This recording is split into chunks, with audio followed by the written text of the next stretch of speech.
నమస్కారం.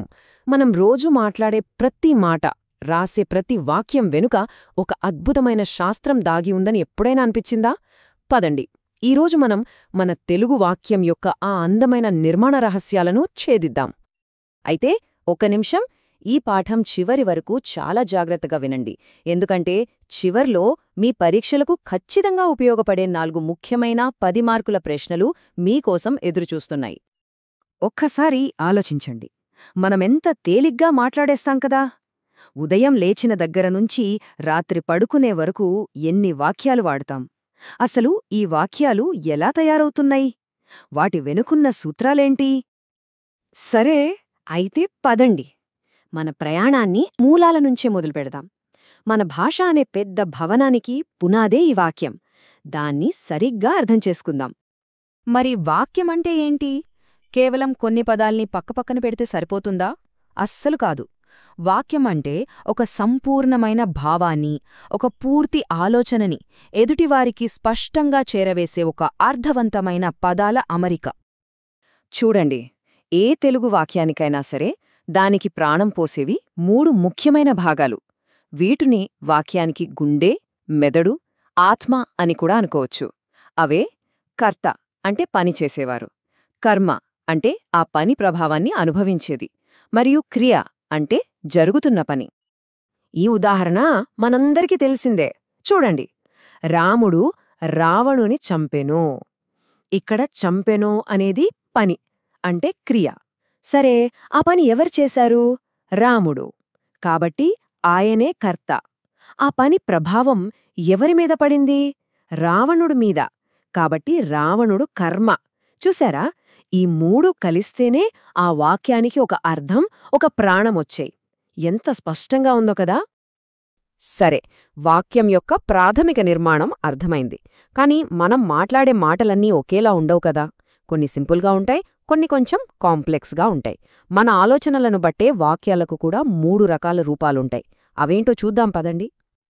అవే సూటిగా సుత్తి లేకుండా చెప్పే సామాన్యవాక్యం, ఒకటి మీద ఒకటి ఆధారపడి ఉండే సంశ్లిష్టవాక్యం, ఇంకా 2 బలమైన వాక్యాల్ని కలిపే సంయుక్తవాక్యం. వీటి మధ్య తేడాలు భలే ఉంటాయి. పదండి, ఒక్కొక్కటిగా చూద్దాం. మొట్టమొదటగా సామాన్యవాక్యం. ఇది చాలా స్ట్రెయిట్ ఫార్వర్డ్. ఒకే ఒక ఆలోచన, ఒకే ఒక ముఖ్యమైన క్రియ. దీన్ని మనం ఒకే ఒక బలమైన స్తంభంలో ఊహించుకోవచ్చు. దానికి నిలబడటానికి ఇంకెవరి సహాయం అక్కర్లేదు. ఉదాహరణకు, విద్యార్థులు పాఠం చదువుతున్నారు. ఇక్కడ చదువుతున్నారు అనేది ఒక్కటే ముఖ్యమైన పని. విషయం స్పష్టంగా ఉంది, కథ సమాప్తం. ఇది సామాన్యవాక్యం. ఇప్పుడు వద్దాము సంశ్లిష్ట వాక్యానికి. ఇక్కడే అసలు కథ మొదలవుతుంది. ఇందులో ఒక ప్రధాన వాక్యముంటుంది, కాని దానికి తోడుగా దానిమీద ఆధారపడే కొన్ని చిన్న చిన్న ఉపవాక్యాలు ఉంటాయి. ఇందాకటి మన బలమైన స్తంభానికి ఇప్పుడొక సపోర్ట్ బ్రాకెట్ను తగిలించినట్టు అన్నమాట. నేను ఉదయాన్నే లేచి చదువుకున్నాను. ఈ వాక్యం చూడండి. చదువుకున్నాను అనేది వాక్యాన్ని పూర్తి చేసే ప్రధానమైన క్రియ. కాని లేచి అని చెప్పి ఆపేశామనుకోండి, ఏంటి లేచి, తర్వాతేమైంది అనే ప్రశ్న వస్తుంది. అంటే అది అసంపూర్ణ క్రియ.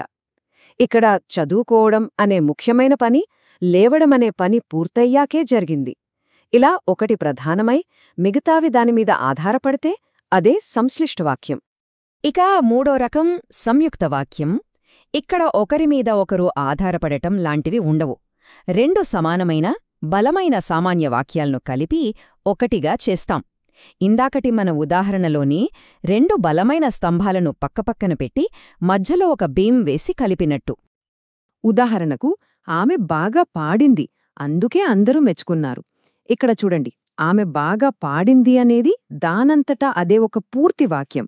అలాగే అందరూ మెచ్చుకున్నారు అనేది కూడా ఒక పూర్తి వాక్యమే. ఈ 2 సమాన బలమున్న వాక్యాలను అందుకే అనే ఒక చిన్న పదం వంతెనలా కలిపింది. ఇదే సంయుక్త వాక్యం. ఇప్పటిదాకా వాక్యం నిర్మాణం గురించి చూశాం.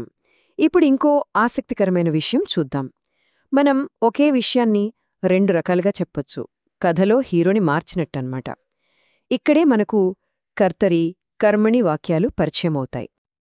ఇది చాలా సింపుల్. కర్తరి వాక్యం అంటే మన ఫోకస్ మొత్తం కర్త మీద ఉంటుంది, అంటే పని చేసేవాడే హీరో.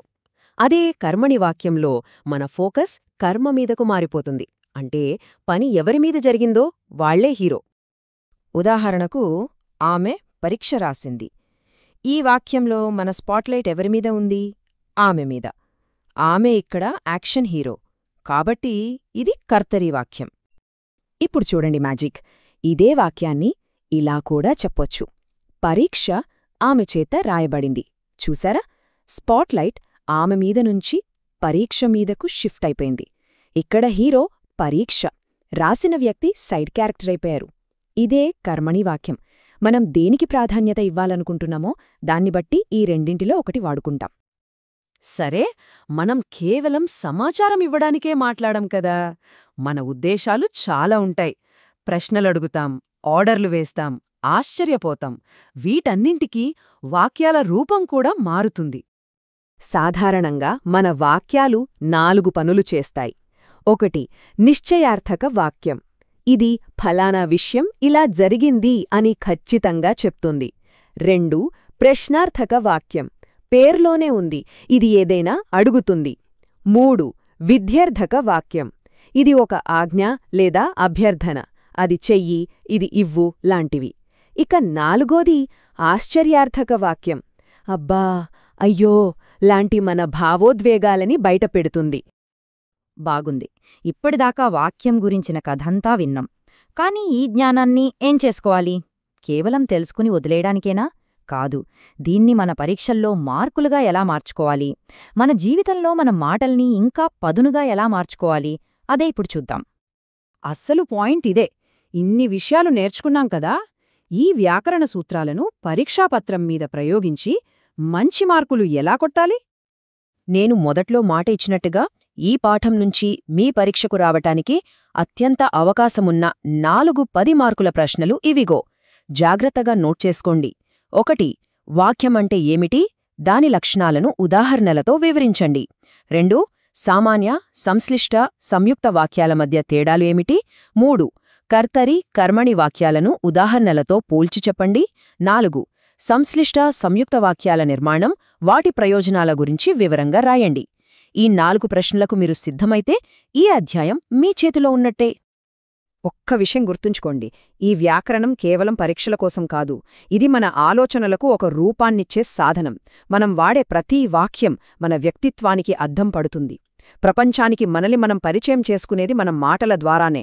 కాబట్టి మన మాటల్ని, మన వాక్యాల్ని మరింత శక్తివంతంగా, స్పష్టంగా, అర్థవంతంగా తీర్చిదిద్దుకుందాం.